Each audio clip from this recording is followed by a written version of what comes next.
We assume we are a democracy. I have my doubts. We have an unelected king and we have an unelected House of Lords. We had the George III Agreement of 1760 and have not changed much since.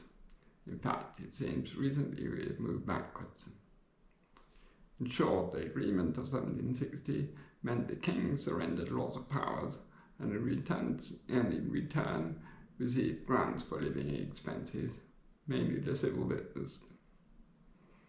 In 2012, the civil list and other grants were replaced by the sovereign grant. Over time, the civil list didn't change much.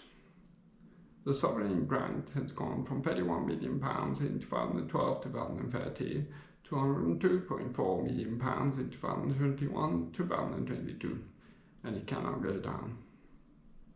All this was done at a time of austerity with cuts everywhere else. Surely we should question why an agreement so generous to the king ever went ahead. Surely the late Queen was living quite comfortably enough. Why should she need more? You have to remember that on taking office, all MPs have to swear an oath of allegiance to the king. This is a relic of a time Great Britain was an absolute monarchy, in other words, a dictatorship. In a dictatorship, you swear allegiance to a single person. In a democracy, you swear allegiance to the nation. King Charles recently had his coronation. It was a very religious coronation. Atheists, agnostics, and other unbelievers were completely unrepresented. Yet those represent a majority of the British population nowadays. King Charles is married to a divorcee. King Edward VIII had to abdicate for that. Given the current status of the king, I would support the independence of the Church of England. Dictators like to get themselves military titles. Gaddafi, who was originally just a captain, made himself a colonel. Our royals do just the same. William has also recently been made a colonel. Aren't they just too modest? If I were a dictator, I would make myself supreme commander of the universe. The royal family like to give themselves grandiose, wildly over-the-top medals, another characteristic you find in dictatorships. The king is known for his great charity work. As I have said, the sovereign's income has increased massively in recent years. All this is hushed up. His charity work is published with great fanfare. That is also something you do in dictatorships. In short, it is cult of the personality, isn't it? Cult of the royal family. All the media are behind it. We have the monarchy because we like traditions. If we like traditions, we should keep these in full. That is, we should stick to the civil list and stick to the rule a king cannot be married to a divorcee.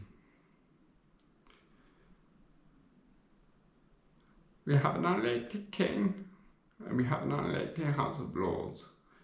Michael Gove recently said that banning no-fault evictions will not get approval in the House of Lords. In other words, the House of Lords is defending its interests, the interests of owners, to the detriment of the nation as a whole.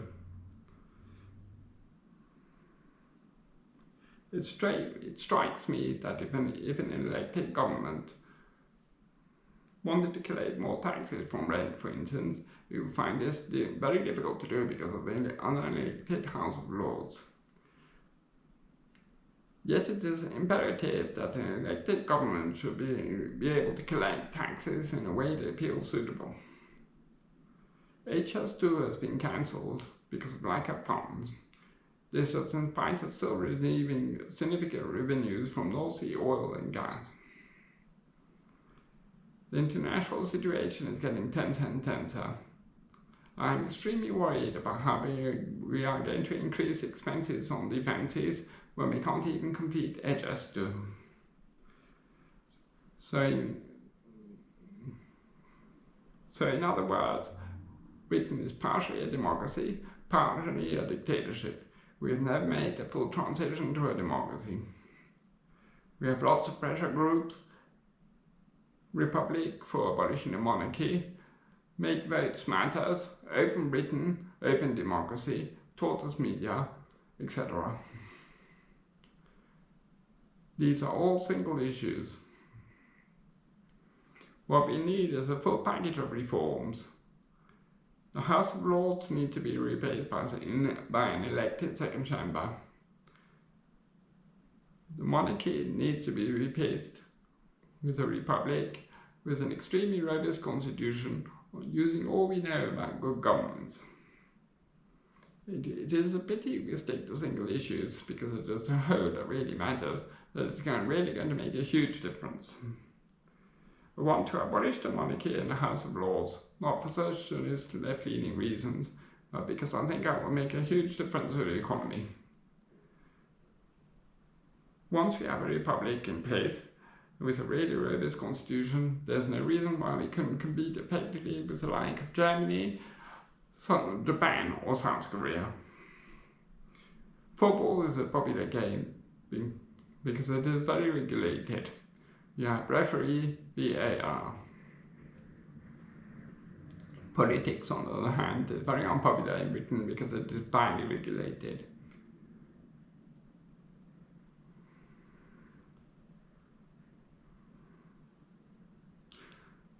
Football is only a game, whereas politics affects us all. It affects our rights and it affects our finance. This is not logical. I myself feel totally disenfranchised, as there's no political party that stands for all out reform. This is what this country needs most and urgently. Needless to even mention it, but if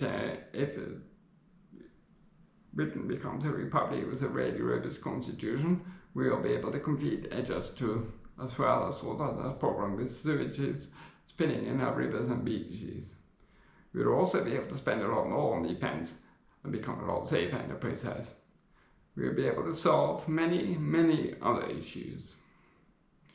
Only once Britain becomes a republic will Britain be fully free. Right now, Britain is handcuffed. Once Britain becomes a republic, within a few years we'll be wondering why we didn't do this sooner. Once again, Britain will be proud of itself.